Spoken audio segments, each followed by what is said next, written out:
तो good morning guys. तो चलिए स्टार्ट करते हैं आज की revision class. Miss Trans Global 2021 खिताब जीतने वाली पहली भारतीय कौन बनी? श्रुति सितारा। और अभी आपको याद होगा मिस इंडिया यूएसए 2021 का खिताब जीता था वैदेही डोंगरे ने। मिस इंडिया अर्थ 2021 का खिताब जीता था रश्मि माधुरी ने। और चलो आप बताओ कमेंट बॉक्स में टाइप करके कि 70वीं मिस यूनिवर्स 2021 का खिताब किसने जीता। अगला है बैडमिंटन वर्ल्ड फेडरेशन का हेडक्वार्टर कहाँ पर है? कुआलालंपुर मलेशिया में है। और आपको याद होगा बैडमिंटन वर्ल्ड फेडरेशन ने पुरुष प्लेयर ऑफ द ईयर किसे चुना था? डेनमार्क के विक्टर एक्सेलसेन को। और women's player of the year चुना था ताइवान की ताई जू यिंग को। अगला है national highways authority of India के अध्यक्ष का नाम बताइए। अलका उपाध्याय। अच्छा बताओ अभी ओएनजीसी की पहली महिला अध्यक्ष कौन बनी है? उनका नाम इनसे मिलता जुलता है इसलिए पूछ रहा हूं। लोक सेवा नैतिकता नाम की बुक को किसने लिखा? प्रभात कुमार ने। ये झारखंड के पहले गवर्नर थे।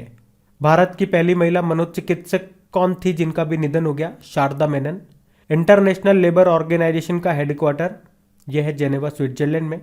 और यहीं पे आपको International Telecommunication Union, World Meteorological Organization, World Trade Organization, World Health Organization, International Red Cross Committee, इन सब का हेडक्वार्टर आपको यहाँ पे मिलेगा।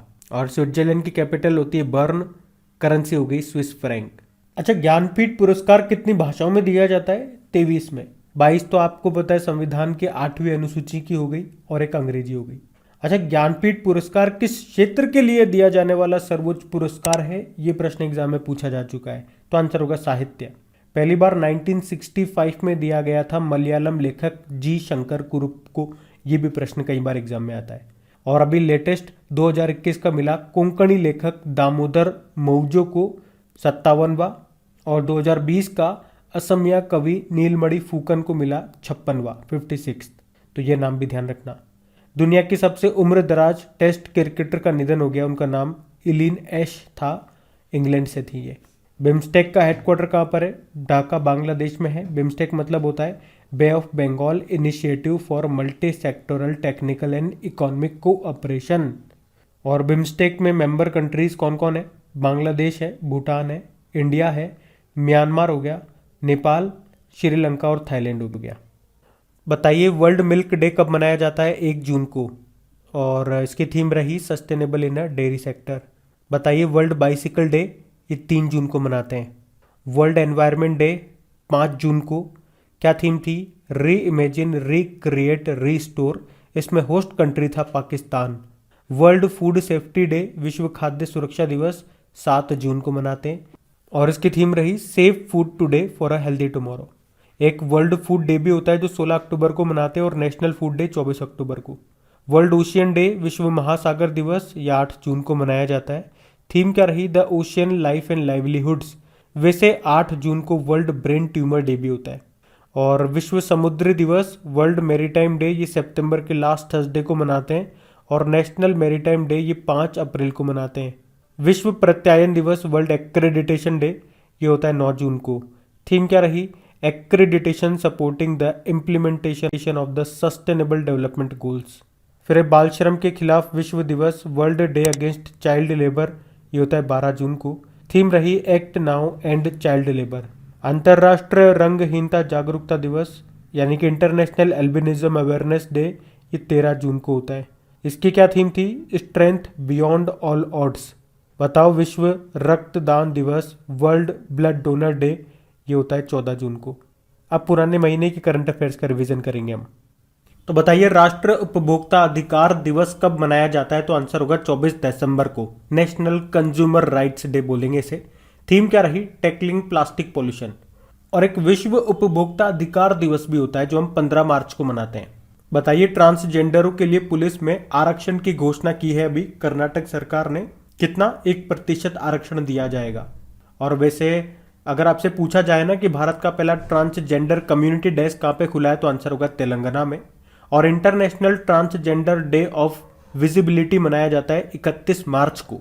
आईएनएस खुकरी को कहां से सेवा मुक्त किया गया था, डीकमीशन किया गया था? तो आंसर होगा विशाखापत्तनम से। याद रखना ये स्वदेश निर्मित मिसाइल वाहकों में से पहला था।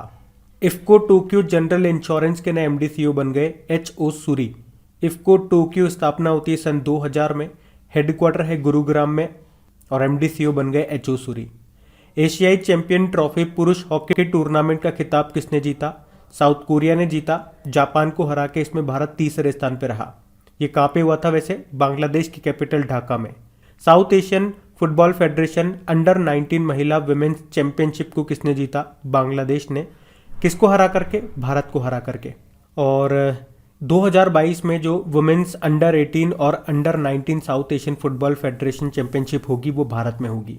बस यात्रा के लिए चलो मोबाइल एप्लीकेशन और चलो स्मार्ट कार्ड को लॉन्च किया था महाराष्ट्र की सरकार ने। और हाल ही में जारी रिपोर्ट के अनुसार यूनिकॉर्न कंपनियों के मामले में कौन सा देश टॉप पे है, यानी कि किस देश में सबसे ज़्यादा यूनिकॉर्न कंपनीज है? तो यूएसए टॉप पे है, सेकंड पे चाइना और तीसरे पे आ गया भारत। यूनिकॉर्न कंपनीज जिनकी वैल्यू $1 बिलियन से ज़्यादा हो। बताइए 2022 में ICC under 19 cricket world cup की मेजबानी कौन सा देश करेगा? तो आंसर होगा वेस्ट इंडीज़। और 2024 में जो T20 मेंस वर्ल्ड कप होंगे ये वेस्ट इंडीज़ और यूएसए में होंगे। अभी मदर टेरेसा मेमोरियल अवार्ड किसने जीता था? विद्युत मोहन, अनिल प्रकाश जोशी और रिद्धिमा पांडे ने। बताइए भारतीय राष्ट्रीय किसान दिवस कब मनाया गया? तो आंसर होगा 23 दिसंबर को। तो ये जयंती होती है भारत के जो 5वें प्रधानमंत्री थे चौधरी चरण सिंह जी की, उस दिन ये मनाया जाता है। पहला कोविड-19 स्टेनलेस स्टील का उत्पादन किया अभी किसने? हांगकांग ने। राष्ट्रीय अपराध रिकॉर्ड ब्यूरो यानी कि नेशनल क्राइम रिकॉर्ड ब्यूरो का नया निदेशक बनाया गया विवेक गोगिया को। वाडा की डोप उल्लंघनकर्ताओं की सूची में भारत कौन से स्थान पर रहा? तो आंसर होगा तीसरे स्थान पे। पहले स्थान पर रशिया, दूसरे पे इटली रहा। वाडा यानी कि वर्ल्ड एंटी डोपिंग एजेंसी जिसकी स्थापना होती 1999 में और हेडक्वार्टर है मॉन्ट्रियल कनाडा में। इसके अध्यक्ष हैं क्रेग इडी। और नाडा यानी कि नेशनल एंटी डोपिंग एजेंसी के डायरेक्टर जनरल बने थे Siddharth Longjam. Hyundai motor India ने किसे अपना ब्रांड एम्बेसडर बनाया? अदिति अशोक को। ये गोल्फर है। अभी हुंडई मोटर इंडिया के भी नए मैनेजिंग डायरेक्टर बने थे, उनका नाम है अंशु किम। इसका हेडक्वार्टर मिलेगा आपको हुंडई का साउथ कोरिया सियोल में। साउथ कोरिया की कंपनी है ये। किस राज्य या यूनियन टेरिटरी की पुलिस ने अभया पहल शुरू की थी? तो आंसर होगा दिल्ली। मुख्यमंत्री वायु स्वास्थ्य सेवा एयर एम्बुलेंस की शुरुआत की उड़ीसा ने। और बताओ मेडिसिन फ्रॉम स्काई प्रोजेक्ट किसने शुरू किया था? तेलंगाना ने। डीआरडीओ ने स्वदेश में ही विकसित मिसाइल प्रलय का पहला सफल परीक्षण कहाँ से किया था? उड़ीसा से। उड़ीसा के जो एपीजे अब्दुल कलाम द्वीप है वहां से। बीडब्ल्यूएफ वर्ल्ड चैंपियनशिप 2021 में महिला एकल का खिताब किसने जीता? अकाने यागामुची ने। ये जापान की है। और मेन सिंगल का टाइटल सिंगापुर के लोह कीन यू ने जीता।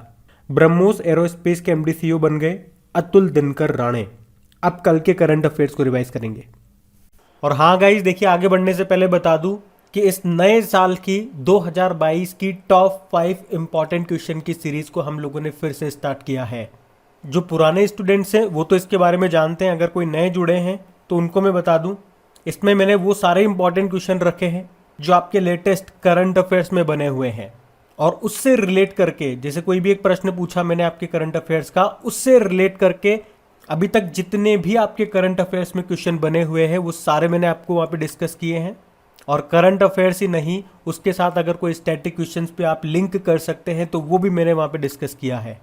इसका सबसे बड़ा बेनिफिट ये होता है कि आप क्वेश्चन तो एक पढ़ने वाले हो लेकिन उससे लिंक करके जितने भी क्वेश्चन होते हैं वो सारे के सारे आप एक साथ रिवाइज कर जाओगे, तो आपको चीज़ों को रिमाइंड करने में, याद करने में आसानी रहेगी। और जब ऐसे करके चीज़ों को पढ़ा जाता है तो पढ़ने में भी बड़ा मज़ा आता है। और जब पढ़ने में मज़ा आता है तो चीज़ें लंबे समय तक याद रहती है। और जब चीज़ें लंबे समय तक याद रहेंगी तो ऑटोमेटिकली आपका प्रश्न एग्जाम में सही होगा तो नंबर आएंगे तो सिलेक्शन के चांसेस बढ़ जाएंगे। तो वही आपके एग्जाम में सिलेक्शन के चांसेस बढ़ाने के लिए हमने ये सीरीज स्टार्ट की है। और आप चाहते हो आपके सिलेक्शन के चांसेस बढ़े तो एक बार सीरीज को जरूर से सुन लेना। चाहे आगे की सीरीज सुननी हो नहीं सुननी हो वो बाद में डिसाइड करना, लेकिन इस एक पार्ट को जो हमने शुरू किया आपके लिए इसको जरूर से सुनना, फिर डिसाइड करना। और अगर सेशन अच्छा लगे, आप चाहो कि हाँ आगे भी बढ़ाओ, इस सेशन को आगे भी बढ़ाओ, तो इस सीरीज़ को सपोर्ट ज़रूर करना। अपने दोस्तों के साथ में लाइक शेयर ज़रूर करना। सीरीज़ का लिंक आपको नीचे डिस्क्रिप्शन में मिल जाएगा। या आपकी क्रैक एग्जाम एप्लीकेशन पे आप जैसे ही खोलोगे ना होम पेज पे, तो ऊपर ही ऊपर आपको फोटो नज़र आ जाएगा, वहाँ पे क्लिक करके उसको सुन सकते हो। अभी हम डिस्कस कर लेते हैं कल के पूछे गए करंट अफेयर्स को। तो चलिए कल के करंट अफेयर्स को रिवाइज करते हैं। बताइए किस देश ने 2022 की पहली ब्रिक्स शेरपा बैठक की अध्यक्षता की, या आप यूँ कह सकते हो 2022 में ब्रिक्स की अध्यक्षता कौन सा देश करने वाला है, तो आंसर होगा चाइना। 2021 में की थी भारत ने। अपनी राजधानी को नूसंतारा में बदलने का निर्णय लिया इंडोनेशिया ने, जकार्ता से हो जाएगी नूसंतारा। ये बोर्नियो द्वीप पर कालीमंतन के जंगल के भीतर एक स्थल है। ICC men's T20 of the year का कप्तान बनाया गया था किसे, बाबर आजम को।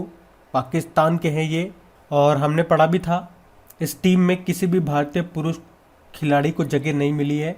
और जबकि महिलाओं की टीम में बात करेंगे तो एकमात्र भारतीय इसमें शामिल है, उनका नाम है स्मृति मंधाना। और उसमें यानी कि ICC women's T20 international team of the year का कप्तान बनाया गया किसे, इंग्लैंड की नट साइवर को। अच्छा बताइए इफ्को के नए अध्यक्ष कौन बन गए, दिलीप संघानी। किनका स्थान लिया, बलविंदर सिंह नकई का, जिनका भी निधन हो गया था। किसने लीप स्टार्टअप प्रोग्राम शुरू किया, तो आंसर होगा फ्लिपकार्ट ने। और स्टार्टअप से याद रखना, नेशनल स्टार्टअप डे हम मनाएंगे अब 16 जनवरी को, और देश में पहली बार नेशनल स्टार्टअप इनोवेशन वीक मनाया गया 10 से लेकर 16 जनवरी तक। बताइए किसने प्लेटिना फिक्स्ड डिपॉजिट को लॉन्च किया, तो उज्जीवन स्मॉल फाइनेंस बैंक, जिसका हेडक्वार्टर बंगलुरु में है, और इसके अध्यक्ष यानी कि MD आप बोल दीजिए, ये बने थे इत्तेरा डेविस। दुनिया के सबसे बुजुर्ग जीवित व्यक्ति थे सेटर्निनो डे ला फुएंते। इनका 112 वर्ष की उम्र में निधन हो गया। इनका नाम क्या था, ये किस देश के थे, तो ये स्पेन के थे। अगला है national highways and infrastructure development corporation limited के MD कौन बने, Chanchal Kumar. Oxford university press ने 2021 का children word of the year किसे चुना, एंजाइटी को। ऑपरेशन सर्द हवा, इसका संबंध है BSF से, बॉर्डर सिक्योरिटी फोर्स। इसके डायरेक्टर जनरल कौन है, पंकज कुमार सिंह। और 21 जनवरी 2022 को किस राज्य ने अपना स्थापना दिवस मनाया, 3 ने, त्रिपुरा, मणिपुर और मेघालय ने 50वां स्थापना दिवस मनाया। तो गाइज ये था आज का आपका रिवीजन वाला सेशन। अगर सेशन अच्छा लगा है तो लाइक ज़रूर कीजिएगा, और एक बार फिर से रिमाइंड करा दूँ, वो ऑडियो सुनना मत भूलिएगा। Thank you.